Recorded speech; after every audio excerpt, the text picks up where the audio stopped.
নমস্কার, আশা করছি আপনারা সবাই খুব ভালো আছেন। চামেলি মণ্ডল চ্যানেলে আপনাদের সবাইকে স্বাগত জানাই। আজকে আমি সমরেশ মজুমদারের লেখা কাল রাত্রি গল্পটি পড়ে শোনাবো আপনাদের। আশা করছি গল্পটি আপনাদের ভালো লাগবে। শুরু করছি আজকের গল্প কাল রাত্রি। টিফিনের সময় ক্লাসে কেউই থাকে না। কাত্যায়নী টিফিনের বাক্স বের করে সুবর্ণাকে ডাকল। আয় ভাই, টিফিনটা সেরে নি। সুবর্ণা তার ঝোলা থেকে একটি সুদৃশ্য কৌটো বের করল। এখানে না খেয়ে মেয়েদের কমন রুমে চল, সেই হাঁদাকান্ত পেট পেটিয়ে চেয়ে আছে। কাত্যায়নীর মুখে গরম হাওয়া লাগলো। দেখুক, এটা আমাদের ক্লাস, আমরা খাবো। দুই সুন্দরী যখন মনোযোগ দিয়ে আহার করতে শুরু করতে যাচ্ছে, তখন কিঞ্চিত দূরে বসা শ্যামাকান্ত আর পারল না। তার বুক কেঁপে উঠল এবং দুই নাসারন্ধ্র কাঁপিয়ে বাতাস বেরিয়ে এলো। ক্লাসরুমে একটা চমৎকার গন্ধ পাক খাচ্ছে। সেই গন্ধ যেন শ্যামাকান্তের সমস্ত ইন্দ্রিয়কে আঘাত শুরু করল। শ্যামাকান্ত উঠল। তার শরীর বলবান, কিন্তু সেই সঙ্গে মেয়েদের আধিক্য থাকায় বেশি ভারী দেখায়। প্রথমে সে প্যান্ট শার্ট পরত, ইদানিং এক বন্ধুর পরামর্শে ধুতি পরে। মধু যেমন মৌমাছিকে টানে, শ্যামাকান্ত সেই মতো হাজির হলো সুন্দরীদের সামনে। আর তখনই কাত্যায়নী বলে উঠল, এই রে, সেরেছে। সুবর্ণা মুখ তুলে তাকাতেই শ্যামাকান্ত বলল, বড় মিষ্টি গন্ধ, আমাদের বাড়িতে তো আর এসব হয় না, গন্ধে গন্ধে চলে এলাম। কাত্যায়নী মুখ ঝামটা দিল। কেন হয় না? কে করবে? আমাদের বাড়ি তো মরুভূমি। মরুভূমি মানে? বলছি, ওটা বুঝি ডিমের ডেভিল? আঙুল বাড়িয়ে সুবর্ণার কৌটো দেখালো শ্যামাকান্ত। সুবর্ণা হকচকিয়ে গেল। আপনি খাবেন? ডিম আমার প্রিয়, খুব প্রিয়। আমি প্রায়ই ডিমের স্বপ্ন দেখি। সার সার ডিম, নাদুস নুদুস নিটোল। আমি ডিমের ওপর শুয়ে আছি। আপনি শুলে কোনো ডিমই আর আস্ত থাকবে? কাত্যায়নী মুখ ফেরালো। সুবর্ণা একটু ইতস্তত করে ডিমের ডেভিল তুলে দিল শ্যামাকান্তর হাতে। খাদ্যদ্রব্য একটি মানুষের মুখ কতটা প্রফুল্ল করতে পারে এর আগে সে জানত না। শ্যামাকান্ত চিবোতে চিবোতে অস্পষ্ট গলায় বলল, নুনটা একটু কম, কিন্তু জিনিসটা জম্পেশ। কাত্যায়নীর যেন একটু কৌতুক বোধ হলো। সে একটা বড় আবার খাবো সন্দেশ এগিয়ে দিল। মরুভূমির কথা কি যেন বলছিলেন? ততক্ষণে সন্দেশ চালান হয়ে গেছে। শ্যামাকান্তর দুই চোখ আবেগে বুজে আসছিল। কেউ নেই, শুধু বাবা, দাদারা আর আমি। আমরা সবাই মা মরা। বোনও নেই। রান্না করে হরিদা, পোস্তর ঘ্যাঁট আর ভাত। থার্ড আইটেম জানে না। মাছ আসে না বাড়িতে, জানেন? সে কি, কেন?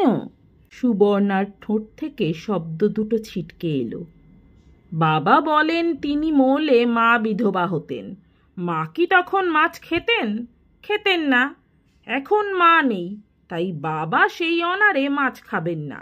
মেজদা ঠাট্টা করে বলে, বাবার নিশ্চয়ই অল ইন্ডিয়া বিধবা অ্যাসোসিয়েশনের চেয়ারম্যান হবার ইচ্ছে। কাত্যায়নী ফোঁস করল। ইস! আর কি বলবো, বাড়িতে রোজ ভোরে চিরতার জল, দুটি বিস্কুট এবং হরলিক্স, নো চা। তারপর ফল, ফলের রস, তারপর পোস্ত অ্যান্ড ভাত। আর একটা মিষ্টি হবে। কথা বলতে বলতে প্রসঙ্গান্তরে চলে যাওয়ায় সুবর্ণা প্রথমে ধরতে পারেনি। শেষ পর্যন্ত নিজের সন্দেশ তুলে দিল সে শ্যামাকান্তের হাতে। শ্যামাকান্ত বলল, আমার না কারো সঙ্গে এখনো ভাব হলো না। নতুন ক্লাস তো। কাত্যায়নী জানতে চাইল, আপনি বাড়ি থেকে টিফিন আনেন না কেন? কে করে দেবে? হরিদা টাইম পায় না। বাবা রোজ একটা করে টাকা দেয়, তা সেটা কলেজে আসার আগেই শেষ হয়ে যায়। 1 টাকার কোনো দাম আছে বলুন? দুই সুন্দরী স্বীকার করতে বাধ্য হলো, না, নেই। পরদিন কলেজে বের হবার আগে সুবর্ণা তার মাকে বলল, মা, আজ টিফিন একটু বেশি করে দিও। কেন রে? আর বলো না, আমাদের ক্লাসে এক হাঁদাকান্ত আছে। খাবার সময় এমন জুলজুল করে চেয়ে থাকে না যে খাওয়া যায় না। সে কি, চেয়ে থাকে কেন? কাল আমার সব খাবার খেয়ে নিয়েছে, মা বেঁচে নেই, বোধহয় পেটুক। সুবর্ণার ছোট বোন শুনছিল, বলে উঠল, ওর সামনে খাস কেন? অন্য জায়গায় গিয়ে খেতে পারিস না? হাঁদাকান্ত ওর সত্যিকারের নাম? সুবর্ণা হাসল। কাত্যায়নী ওকে তাই বলে, হাঁদা নয়, শ্যামাকান্ত। সুবর্ণারা থাকে মফস্বলে। বালি ব্রিজ পেরিয়ে গেলেই তো মফস্বল। সেখানকার মানুষ শ্যামবাজারে যাওয়ার সময় এখনো বলেন কলকাতায় যাচ্ছি। তাকে কলেজে আসতে হয় রীতিমতো পরিশ্রম করে, দুবার বাস পাল্টাতে হয়। কাত্যায়নী থাকে বাগবাজারে। নতুন কলেজে এই দুজনের খুব বন্ধুত্ব হয়েছে। পরদিন টিফিনের সময় শ্যামাকান্তকে আর ডাকতে হলো না। কৌটো খোলার আগেই সে শটান চলে এলো। কাত্যায়নী বলল, আজ আবার কি মনে করে? বাহ, কাল বলে দিলাম না। শ্যামাকান্ত বিন্দুমাত্র নিষ্প্রভ নয়। সুবর্ণা হেসে বলল, আপনি খুব খেতে ভালোবাসেন না? খুব, তবে একেবারে বেশি নয়, একটু একটু করে। 2-3 ঘন্টা পর পর খিদে পেয়ে যায় আমার। কি আছে আজ? সুবর্ণার কৌটোয় যদি ডিমের অমলেট বের হলো তো কাত্যায়নী একদম ডিম সেদ্ধ, নুন মরিচ মাখানো। সুবর্ণা লক্ষ্য করল ডিম দেখা মাত্র শ্যামাকান্তর চোখ চকচক করে উঠল। এতটা অপার্থিব খুশি ফুটে উঠল তার মেদ জমা মুখে, যেন পৃথিবীর জাগতিক সুখ দুঃখের বাইরে চলে গেছে সেই মুহূর্তে। ঘাড় কাত করে বলল, দুজনেই ডিম? এত খাওয়া যায়?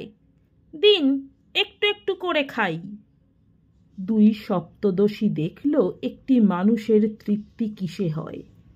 শ্যামাকান্তর চোখ বন্ধ, 2 চোয়াল নড়ছে।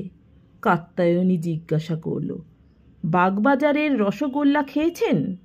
শ্যামাকান্ত সেই অবস্থায় ঘাড় নাড়ল। তারপর নিঃশ্বাস ফেলে বলল, গিরিশ ঘোষের বাড়ির ঠিক উল্টো দিকের গলিতে একটা দোকান আছে, সেখানে যা রসগোল্লা করে না, অনেক দিন খাইনি। ওটা আমাদের পাড়া। কাত্যায়নী সগর্বে জানালো। তাই? একদিন আনবেন তো। ইস, রসগোল্লা বয়ে আনবো? খেতে হলে যেতে হবে। যাব। কবে যাব? আমার কাছে কিন্তু পয়সা নেই। কাত্যায়নী খিলখিল করে হেসে উঠল। সুবর্ণার মনে হলো ছেলেটি সত্যিই সরল, কিন্তু খাওয়া ছাড়া 17-18 বছরের ছেলের অন্য কোনো আকাঙ্ক্ষা থাকবে না, এ কেমন কথা? সেই সঙ্গে কাত্যায়নীর ঝর্ণা হাসি তাকে কিঞ্চিত গম্ভীর করল। পয়সা নেই শুনে এত হাসির কি আছে? বাগবাজারের পথটুকু শেষ হতে সময় লাগল না। কলেজ শেষ হলে সুবর্ণা বেশি দেরি করে না বাড়ি ফিরতে। আজ কাত্যায়নীর চাপে এলো। গিরিশ ঘোষের বাড়ির কাছে সেই মিষ্টির দোকান দেখে হতভম্ব হলো সে। কাত্যায়নীর মুখ দেখে বোঝা যাচ্ছিল এই জীর্ণ দোকানটিকে সে আগে দেখেনি। কিন্তু সারা রাস্তা বকর বকর করতে করতে আসা শ্যামাকান্ত বলল, হ্যাঁ হ্যাঁ, এদের রসগোল্লা যেমন তুলতুলে তেমনি টাইট, মুখে দিলেই টের পাবেন। মিষ্টিতে মেয়েদের সচরাচর আগ্রহ হয় না। 2 সপ্তদশী শ্যামাকান্তর অনুরোধ রাখতে পারল না। 1 ডজন রসগোল্লা খেয়ে শ্যামাকান্ত বলল, আজ এই অবধি থাক, বেশি খেলে স্বাদটা ঠিক পাওয়া যায় না। কাত্যায়নীর বাড়ি বেশি দূর নয়। সুবর্ণাকে শ্যামবাজার থেকে বাস ধরিয়ে দিতে শ্যামাকান্ত হাঁটছিল। হাঁটতে হাঁটতে জিজ্ঞাসা করল, নকুরের সন্দেশ খেয়েছেন? ঘাড় নাড়ল সুবর্ণা। না। আহ, ফার্স্ট ক্লাস, কিন্তু বড্ড দাম। কত করে? 2 টাকা 2.5 টাকার নিচে কড়া পাক মুখে দেওয়া যায় না। আপনি বুঝি খুব মিষ্টি খেতে ভালোবাসেন? আপনি বুঝি খুব মিষ্টি খেতে ভালোবাসেন? কেন? এ কথা মনে হলো কেন?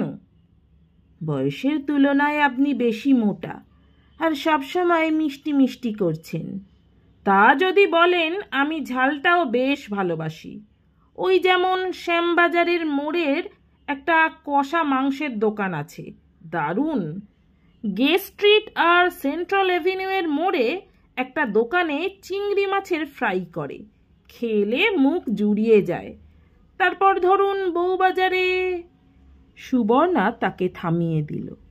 থাক, এটুকু বুঝেছি, কলকাতায় যেখানে যেখানে ভালো খাবার পাওয়া যায় তার সব হদিশ আপনি জানেন। আমি তো থাকি বালিতে, সেখানে কি ভালো পাওয়া যায় বলুন তো? শ্যামাকান্ত ঘাড় চুলকালো। বালির খবর তার জানা নেই। সে বলল, ঠিক আছে, 2 দিন সময় দিন, তবে ভালো জিনিস না হলে বলবো না। শ্যামাকান্তের পরিবারের সর্বময় কর্তা তার পিতা কৃষ্ণকান্ত। পাকানো চেহারার এই মানুষটির জীবিকা ওকালতি। 4টি সন্তান হবার পর স্ত্রী গত হলে আর বিয়ে করেননি। কিছু নিয়ম আছে, স্ত্রী জাতি সম্পর্কে অনাগ্রহ তার একটি। বড় 3 ছেলে জীবনে প্রতিষ্ঠিত কিংবা হতে চলেছে, তাদের বিয়ে দেবার কথা এখনো ভাবেননি কৃষ্ণকান্ত। ছেলেরাও বাবাকে ভক্তি এবং ভয় করে। কৃষ্ণকান্তর একমাত্র দুশ্চিন্তা কনিষ্ঠ শ্যামাকান্তকে নিয়ে। পড়াশোনায় মতি নেই। ইংরেজি কিংবা ইকোনমিক্সের বদলে বাংলায় অনার্স নিয়ে ভর্তি হয়েছে। ভবিষ্যৎ ঝরঝরে।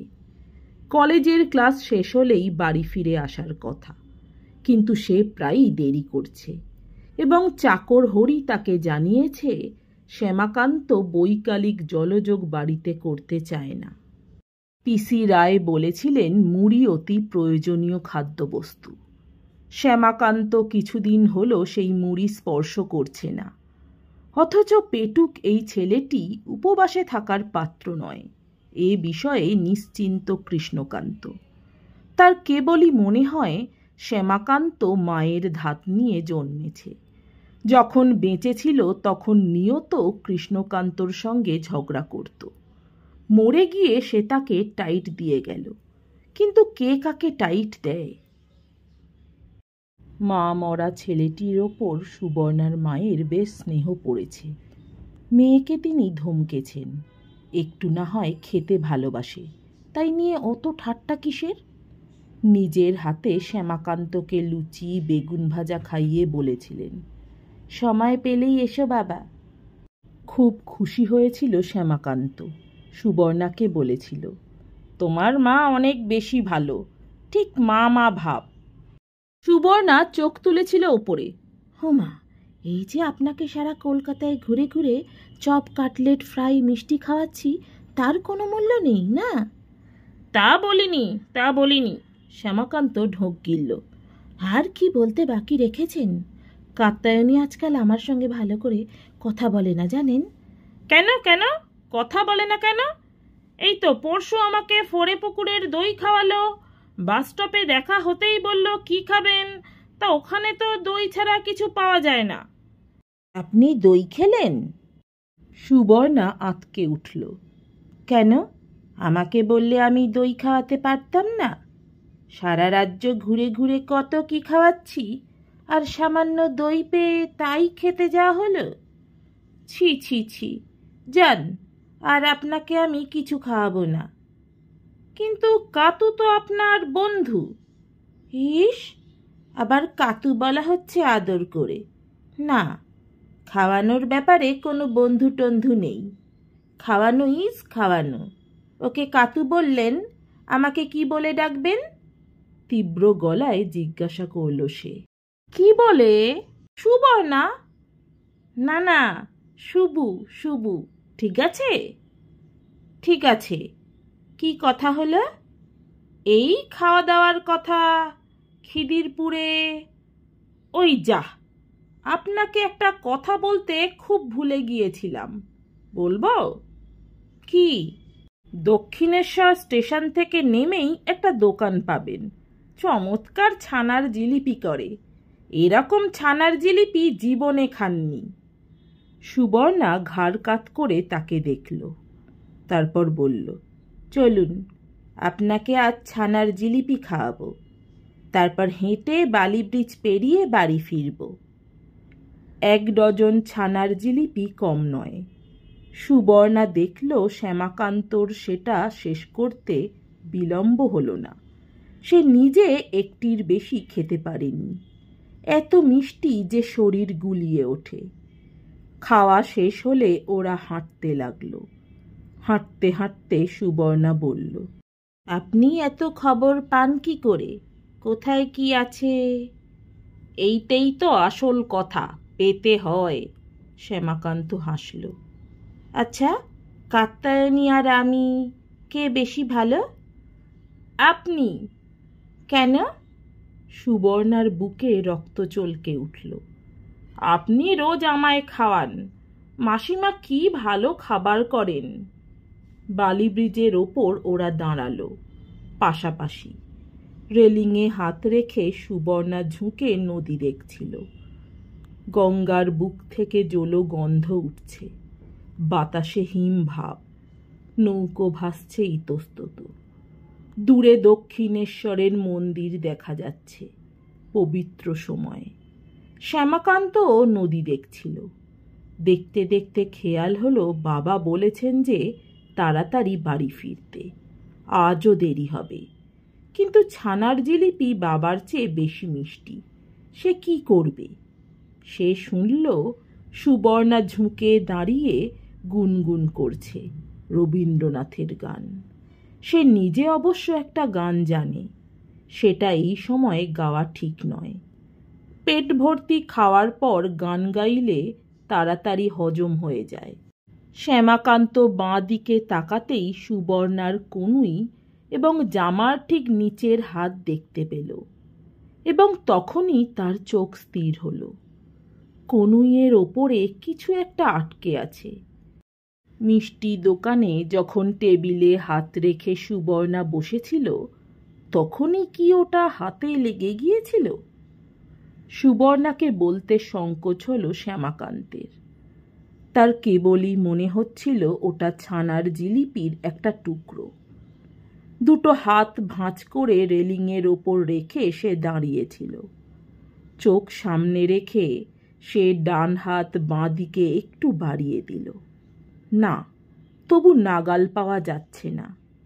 সে আঙুলগুলো প্রসারিত করল।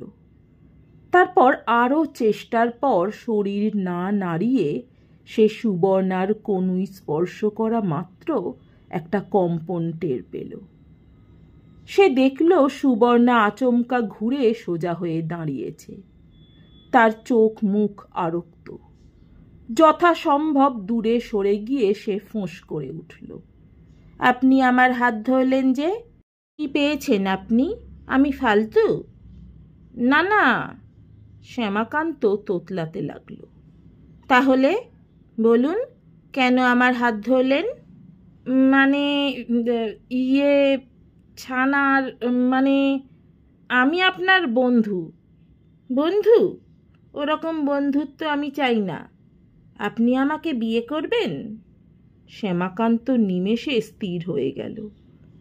তার চোখের সামনে অজস্র জিলিপি, রসগোল্লা, সন্দেশ, ফ্রাই এবং বেগুন ভাজা নুয়ে নুয়ে পড়তে লাগল।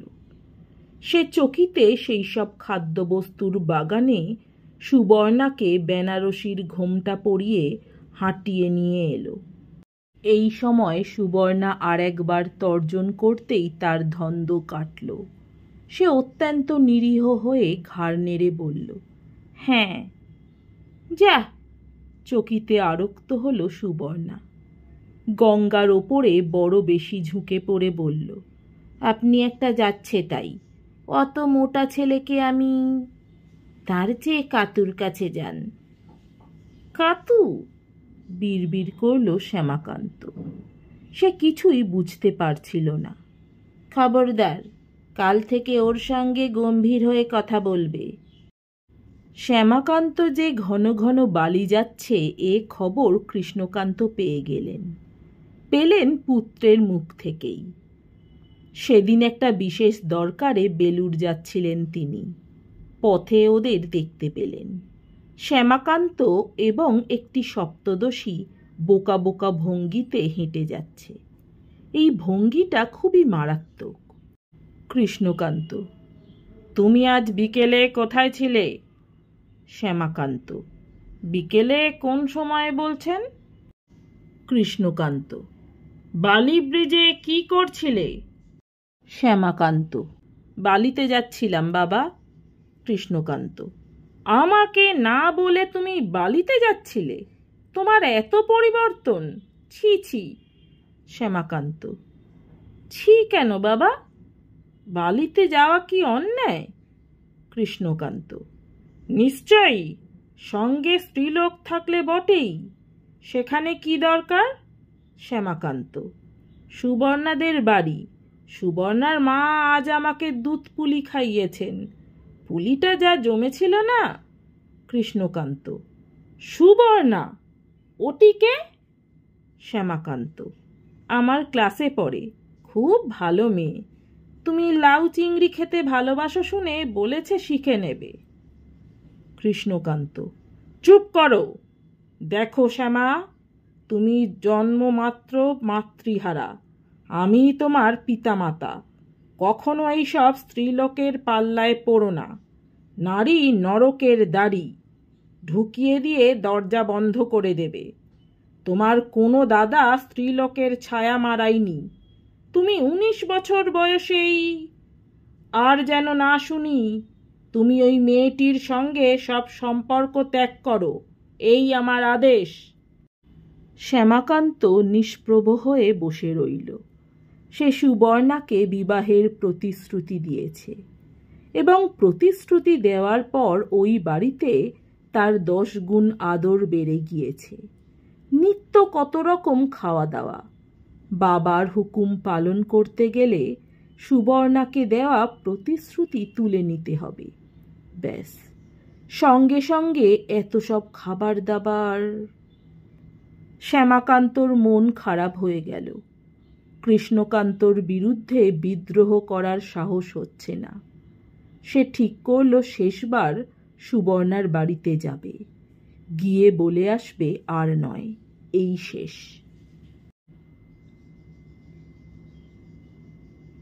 আজ কলেজের ছুটি। কৃষ্ণকান্ত আদালতে বেরিয়ে যাওয়া মাত্র বেরিয়ে পড়ল। কলেজ না থাকলে পয়সা পাওয়া যায় না, অতএব হাঁটা শুরু। পথে তার 3 রকম প্রিয় খাবার দোকান পড়ল। পকেটে পয়সা নেই, পাশে সুবর্ণাও নেই। শ্যামাকান্তর বুক টনটন করছিল। ভর দুপুরে শ্যামাকান্তকে দেখে একই সঙ্গে আনন্দ এবং লজ্জা পেল সুবর্ণা। ঘরে বসতে বলে জিজ্ঞাসা করল, খেয়ে এসেছ? শ্যামাকান্ত মাথা নেড়ে না বলল। সুবর্ণার মা আড়ালে ছিলেন, শুনে বললেন, সে কি, হাত মুখ ধুয়ে নাও, আজ মুরগির মাংস আছে, তাই। শ্যামাকান্ত সুবর্ণার তৃপ্ত মুখের দিকে তাকিয়ে মত পাল্টাল। এখনই বলা ঠিক হবে না, খাওয়া দাওয়া সারা হোক, অনেক সময় পাওয়া যাবে। অপরাহ্নে শ্যামাকান্তর মনে হলো আর বিলম্ব করা ঠিক নয়, জলখাবারটা এলেই বলে ফেলবে। ঠিক তখনই সুবর্ণা বলল, ঠাকুমা বায়না ধরেছে, মা বলছেন তোমাদের বাড়িতে লোক যাবে, এ মাসেই যদি লগ্ন ঠিক হয়। শ্যামাকান্ত, লগ্ন? কিসের লগ্ন? সুবর্ণা, ঢং, লগ্ন কিসের তা জানেন না? শ্যামাকান্ত, মাইরি বলছি, আমাদের বাড়িতে এইসব কথা কেউ বলে না। সুবর্ণা, ঠিক আছে, লোক গিয়ে যখন পিতৃদেবকে বলবে তখন জানবেন। শ্যামাকান্ত, পিতৃদেব? ওরে বাবা, কেউ যেন বাবার কাছে না যায়, বাবা এসব পছন্দ করেন না, খুব রাগী। উনি আমাকে বলে দিয়েছেন, কোনো রকম সম্পর্ক যেন তোমার সঙ্গে না রাখি। সুবর্ণা: বলে দিয়েছেন? শ্যামাকান্ত: হ্যাঁ, আজই এই বাড়িতে আমার শেষ খাওয়া। সুবর্ণা: তার মানে? শ্যামাকান্ত: আমি আর আসবো না সুবর্ণা। সুবর্ণা: বেশ, তাহলে আপনি এই মুহূর্তে বেরিয়ে যান এখান থেকে। সুবর্ণা দ্রুত ঘর থেকে চলে যাওয়ার পর কিছু সময় চুপচাপ বসে থাকলো শ্যামাকান্ত। জলখাবারের আগেই কথাটা বলা ঠিক হয়নি। এরপর আর অপেক্ষা করা উচিত নয় বলে সে ধীরে ধীরে বেরিয়ে এলো। তার পা ভারী, হৃদয় ভারাক্রান্ত। গলি থেকে বের হওয়ার আগেই সে নিজের নাম শুনতে পেল। পেছন ফিরে দেখল সুবর্ণার ছোট বোন হাঁপাচ্ছে। শ্যামাদা, শিগগির আসুন, দিদি কুয়োর ওপর উঠে বসেছে আর কাঁদছে।